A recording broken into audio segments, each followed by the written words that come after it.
Welcome to your YouTube channel Rajasthan GK by AI। Rajasthan का नाम सुनते ही मतलब सबसे पहले दिमाग में क्या आता है? देखिए, तपती हुई रेत, आलीशान किले और सूखी जमीन। हाँ बिल्कुल। पर इस सूखेपन के बीच ना रंगों का सबसे बड़ा एक्सप्लोजन यहाँ के मेले और त्योहार हैं। ये सिर्फ ढोल नगाड़े या पूजा पाठ तक सीमित नहीं है। अगर हम इनकी गहराई में जाएं, तो ये इस प्रदेश के डीप रूटेड सोशल फैब्रिक का सबसे मजबूत हिस्सा दिखते हैं। एकदम सही कहा। एक ऐसी जगह की कल्पना करना कितना अद्भुत लगता है जहां यानी रेगिस्तान की तपती रेत पर एक तरफ भगवा पहने साधु धुनी रमाए बैठे हैं और ठीक उनके बगल में विदेशी पर्यटक ऊंट की दौड़ पर शर्त लगा रहे हैं। सही बात है। ये कोई मूवी का सीन नहीं लग रहा, बल्कि ये राजस्थान की असली तस्वीर है। आज इस चर्चा में हम इन्हीं मेलों के पीछे का जो पूरा ऐतिहासिक कथानक और सामाजिक विज्ञान है उसको समझेंगे। हाँ, और सोर्स मटेरियल के मुताबिक राजस्थान के मेले किसी न किसी दंत कथा या ऐतिहासिक घटना से जुड़े होते हैं। सदियां गुजर जाने के बाद भी ये स्थान समाज को सांस्कृतिक एकता यानी कल्चरल यूनिटी के सूत्र में बांधे हुए हैं। तो इस डीप डाइव की शुरुआत करते हुए इस स्लाइड में हम कंटेंट्स देखेंगे। इस लेक्चर में स्ट्रिक्टली क्या-क्या कवर किया जाएगा उसकी एक रूपरेखा यानी एक आउटलाइन डिस्कस कर लेते हैं। जरूर। डॉक्यूमेंट के अनुसार हम एक एक करके राजस्थान के सभी प्रमुख मेलों पर डिटेल चर्चा करेंगे। सीक्वेंस इस प्रकार रहेगा। सबसे पहले पुष्कर और दिग्गी कल्याण जी। अच्छा। फिर हम आगे बढ़ेंगे आदिवासियों के प्रमुख मेले जैसे बेनेश्वर की तरफ। उसके बाद विभिन्न देवियों और देवताओं के मेले आएंगे जैसे कैला देवी, शीतला माता और करणी माता। राइट। और पशु मेले भी तो हैं? बिल्कुल। पशु मेले यानी कैटल फेयर्स जैसे मलीनाथ और रामदेव मेला, और आखिर में अन्य सभी क्षेत्रीय और धार्मिक आयोजन जो लिस्ट में डिटेल किए गए हैं। हम कोई भी डेट, जगह या नाम स्किप नहीं करेंगे। ग्रेट। तो सबसे पहले पुष्कर मेला और दिघी का मेला एक उदाहरण सेट करते हैं। पुष्कर मेला एक ऐसी जगह है जहां स्पिरिचुअलिटी और ग्लोबल टूरिज्म का सबसे अनोखा फ्यूजन मिलता है। पर इसके पीछे की कथा क्या है? देखिए, पुष्कर मेला कार्तिक शुक्ला एकादशी से पूर्णिमा तक लगता है। इसकी पौराणिक कथा ये है कि कार्तिक माह में ब्रह्मा जी ने यहाँ यज्ञ किया था और सभी देवी देवताओं को बुलाया था। ओह वाओ, सभी देवी देवता वहां आए थे। हाँ, और आज के समय में यहाँ सफेद और भगवा कपड़ों में साधु और राजस्थानी वेशभूषा में विदेशी पर्यटक एक साथ दिखते हैं। ये एक लक्खी मेला है, मतलब 1 लाख से ज्यादा लोग आते हैं। और यहाँ पशुओं का व्यापार भी तो बहुत बड़े स्केल पर होता है ना? एकदम सही। यहाँ बीकानेरी, जैसलमेरी, नागौरी और हरियाणवी बैलों और घोड़ों की खरीद बिक्री होती है। साथ ही भोपा, भगत और भट्ट जातियां गायन करती हैं जो माहौल को बहुत रंगीन बना देती हैं। वाह। और अगर हम दिग्गी के मेले की बात करें तो इसका कनेक्शन इंद्र और उर्वशी की कथा से कैसे जुड़ता है? तो डिग्गी जो है वो टोंक जिले के मालपुरा उपखंड में है। यहाँ कल्याण जी जो विष्णु भगवान के अवतार हैं उनका मंदिर है। ये मेला वर्ष में 3 बार लगता है, श्रावण अमावस्या, वैशाख पूर्णिमा और भाद्रपद एकादशी को। 3 बार? अच्छा। और वो उर्वशी वाली कथा क्या है? कथा के अनुसार इंद्र ने अप्सरा उर्वशी को 12 साल धरती पर रहने का दंड दिया था, तो चंद्रगिरी के राजा डिगवा उस पर मोहित हो गए। ओके। फिर जब 12 साल बाद इंद्र वापस लेने आए तो राजा डिगवा ने उनसे युद्ध किया और हार गए। उर्वशी ने जाते हुए राजा को कोड़ी यानी लेप्रेसी होने का शाप दिया। बाप रे, फिर उनका रोग ठीक कैसे हुआ? विष्णु भगवान ने राजा का कुष्ठ रोग ठीक किया और उनका कल्याण किया। बस इसीलिए इस मंदिर का नाम कल्याण जी पड़ा। कितनी दिलचस्प कथा है। आगे बढ़ते हैं ट्राइबल यानी आदिवासी कल्चर की तरफ। बेनेश्वर मेले को आदिवासियों का कुंभ क्यों कहा जाता है और वहां खंडित शिवलिंग की पूजा क्यों होती है? नॉर्मली तो टूटी मूर्ति नहीं पूजते। हाँ, ये बहुत यूनिक बात है। बेनेश्वर मेला डूंगरपुर जिले के आसपुर तहसील के नवादपुरा स्थान पर लगता है, ठीक सोम, माही और जाखम नदियों के संगम पर। ये संत मावाजी की तपोभूमि है। और ये लगता कब है? ये माघ शुक्ला एकादशी से माघ पूर्णिमा तक लगता है और पूर्णिमा को अपने चरमोत्कर्ष पर होता है। अब वो खंडित शिवलिंग वाली कथा आती है। कहते हैं एक ग्वाले की गाय यहाँ शिवलिंग पर स्वयं दूध अर्पित करती थी। अच्छा, खुद से ही? हाँ। फिर एक दिन ग्वाले को देखकर भागते समय गाय के खोर यानी हूफ से शिवलिंग खंडित हो गया। तब से वही पूजा होती है। यहाँ आदिवासी भील संस्कृति दिखती है, घूमर और गैर नृत्य होते हैं और युवक युवतियां अपना जीवन साथी भी चुनते हैं। ये तो सच में कुंभ जैसा ही बड़ा मेला हो गया। एक और कुंभ जैसा दृश्य भर्तृहरि मेले में भी दिखता है ना, जहाँ साधुओं का बड़ा जमावड़ा होता है। बिल्कुल। अलवर से 25 किलोमीटर दूर ये उज्जैन के राजा भर्तृहरि का तपस्या स्थल है। वर्ष में 2 बार वैशाख और भाद्रपद शुक्ल सप्तमी और अष्टमी को यहाँ लखी मेला लगता है। और कौन-कौन सी कम्युनिटीज आती हैं यहाँ? इसमें मीना, गुर्जर, अहीर, जाट आदि बहुत आते हैं। यहाँ का मुख्य आकर्षण कनफटे साधु हैं, जो चिमटा कमंडल लिए और राख लपेटे आते हैं। उनकी भीड़ लघु कुंभ जैसा दृश्य बनाती है। और साथ में कालबेलिया नृत्य भी होता है। वाह! स्लाइड 5 पर एक और बड़ा इंटर कम्युनिटी हार्मनी का उदाहरण मिलता है श्री महावीर जी मेले में। एक सर्वधर्म मिसाल है ये। इसको थोड़ा डिटेल में समझते हैं। जरूर। श्री महावीर जी मेला करौली जिले की हिंदौन तहसील के चंदन गांव में लगता है, गंभीरी नदी के तट पर। ये चैत्र शुक्ल त्रयोदशी से वैशाख कृष्ण प्रतिपदा तक चलता है। इसका ओरिजिन कैसे हुआ था? 17वीं शताब्दी में एक गाय एक टिले पर स्वतः दूध देती थी। जब वहां खुदाई की गई तो 24वें तीर्थंकर महावीर की लाल यानी मूंगा रंग की मूर्ति मिली। और इसमें सभी धर्मों का योगदान कैसे दिखता है? देखिए, वैशाख कृष्ण प्रतिपदा को जब रथ यात्रा शुरू होती है तो हिंदौन के एसडीओ, जो राज्य सरकार के प्रतिनिधि हैं, वो इसके सारथी बनते हैं। और रथ के आगे मीणा जाति के लोग गाते चलते हैं और वापसी में गुर्जर उनकी जगह लेते हैं। कितना बेहतरीन तरीका है सबको जोड़ने का। करौली में ही कैला देवी के मेले में लंगूरिया का क्या कनेक्शन है? कैला देवी मेला भी करौली जिले में ही कैला गांव में कालीसील नदी और त्रिकूट पर्वत पर लगता है।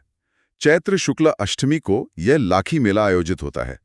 मंदिर में कैला देवी और चामुंडा देवी की मूर्तियां हैं।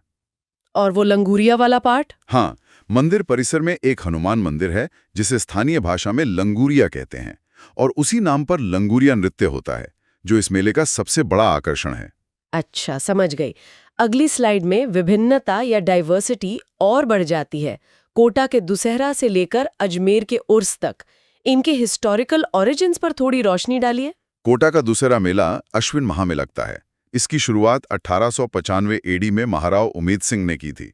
यहाँ 1 महीने तक पशु और व्यापार मेला चलता है। और अजमेर के उर्स की क्या डिटेल्स हैं? और मेला अजमेर में सूफी संत ख्वाजा मोइनुद्दीन चिश्ती की बारसी पर 6 दिन तक लगता है। इसका आगाज सजदा नशीन द्वारा सफेद ध्वजा फहरा कर किया जाता है। मैंने सुना है वहाँ कोई स्पेशल दरवाजा खुलता है। हाँ बिल्कुल, चौथे दिन जन्नती दरवाजा खुलता है। यहाँ कव्वाली और चादर चढ़ाने की रस्म बहुत श्रद्धा से होती है। वाह! इसके बाद आती हैं करनी माता और जीन माता। इन मंदिरों की यूनिक फीचर्स क्या हैं? करनी माता तो शायद वो चूहों वाला मंदिर है ना? एकदम सही कहा आपने। करनी माता का मंदिर देशनोक बीकानेर में है। ये राठौर राजघराने की अधिष्ठात्री देवी हैं। इसे सच में चूहों का मंदिर कहते हैं, जहां चूहे बिना किसी डर के घूमते हैं। यह मेला चैत्र और आश्विन नवरात्र में लगता है। और जीन माता का क्या विशेष है? जी माता का मंदिर रेवासा सीकर में हर्ष पहाड़ी पर है। यहाँ अष्टभुजी मूर्ति है। यहाँ घी और तेल के 2 दीपक अखंड रूप से, मतलब दिल्ली के चौहान राजाओं के समय से जल रहे हैं। क्या बात है, सदियों से जल रहे हैं। हाँ, और वहाँ 5 पांडवों की आदमकद मूर्तियां हैं। इसमें राजपूत और मीणा जाति की बहुत गहरी आस्था है। अब स्लाइड 7 पर शीतला माता और सीताबरी जैसे मेले आते हैं। शीतला माता के मेले को बैलगाड़ी मेला क्यों कहते हैं? और इन देवियों को किन रूपों में पूजा जाता है? शीतला माता मेला चाकसू जयपुर में सील की डूंगरी पर लगता है। समय होता है चैत्र कृष्ण सप्तमी और अष्टमी। इसका निर्माण माधो सिंह ने करवाया था। तो बैलगाड़ी मेला क्यों नाम पड़ा इसका? क्योंकि लोग अपने गांव से सजे हुए बैलगाड़ियों में आते हैं, इसीलिए इसे बैलगाड़ी मेला कहते हैं। यहाँ कुम्हार पुजारी होता है। शीतला माता को बच्चों की संरक्षिका और चेचक यानी स्मॉल पॉक्स की देवी माना जाता है। इन्हें महामाई, माई अनामा, सेध और सेधल जैसे नामों से भी जाना जाता है। अच्छा, और सीताबारी मेला कहाँ लगता है? सीताबारी मेला बारन जिले के केलवाड़ा में वैशाख पूर्णिमा से ज्येष्ठा अमावस्या तक लगता है। कथा है कि लक्ष्मण ने सीता को यहाँ छोड़ा था। वहाँ कुंड भी है ना कुछ पवित्र स्नान के लिए? बिल्कुल, यहाँ सीता कुंड, लक्ष्मण कुंड और सूरज कुंड हैं।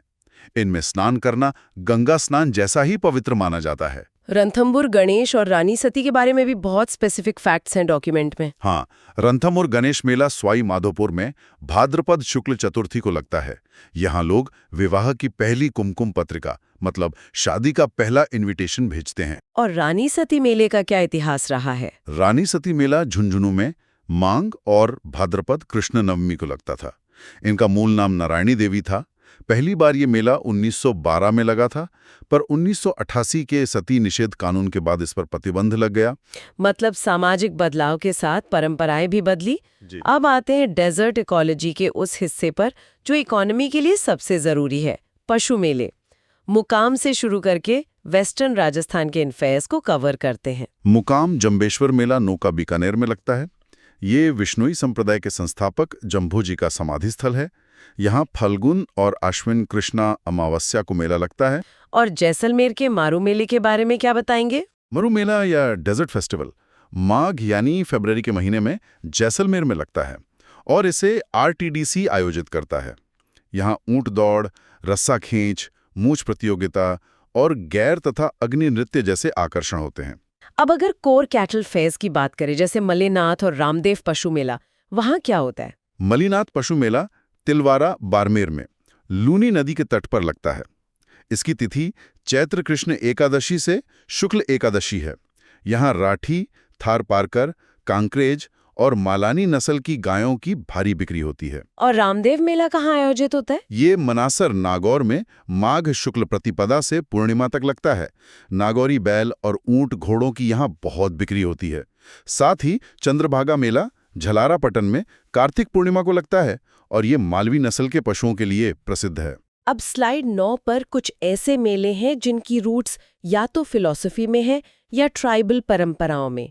कपिल मुनि का सांख्य दर्शन से क्या ताल्लुक है? कपिल मुनि दरअसल सांख्य दर्शन के प्रणेता हैं। उनका मेला कोलायत बीकानेर में कार्तिक पूर्णिमा को लगता है।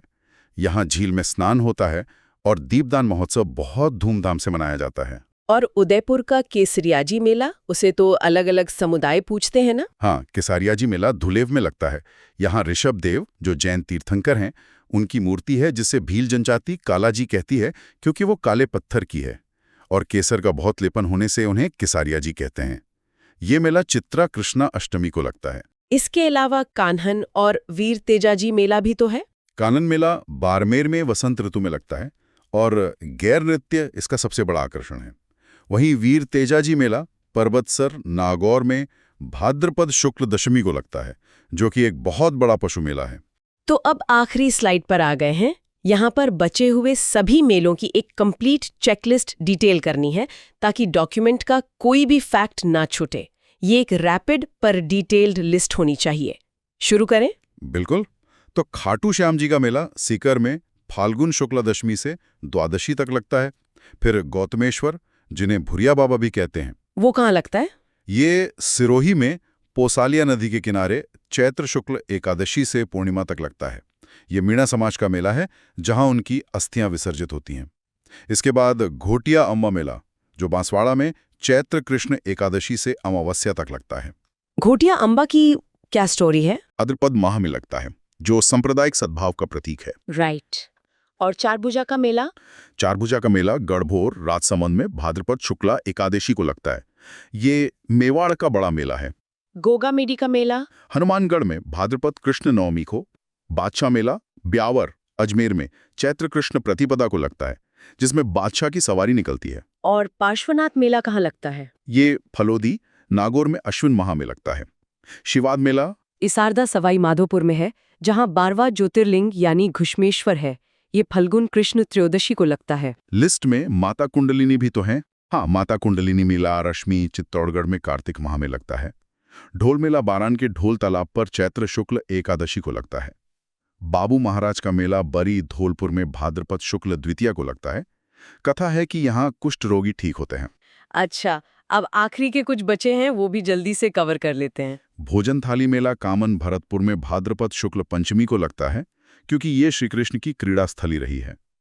गलियाकोट का उर्स डूंगरपुर में दाऊदी बोहरा संप्रदाय से जुड़ा है। ये सैयद फखरुद्दीन की दरगाह पर 27वीं मुहर्रम को लगता है। और चौथ माता का मेला? ये चौथ का बरवारा सवाई माधोपुर में माघ कृष्ण चतुर्थी को लगता है।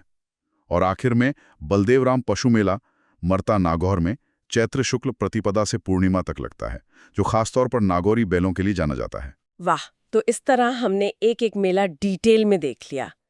इन सभी मेलों की गहराई में जाने के बाद ये तो पक्का है कि ये आयोजन सिर्फ धर्म का हिस्सा नहीं थे, बल्कि इन्होंने सदियों तक अर्थव्यवस्था, स्वास्थ्य और सामाजिक सद्भाव को बनाए रखा। इनका इतिहास सच में हमारी संस्कृति की सबसे बड़ी धरोहर है। आगे भी ऐसे ही विषयों की गहराई में उतरेंगे। तब तक के लिए इन मेलों की विविधता पर विचार जरूर कीजिएगा। Like, share and subscribe.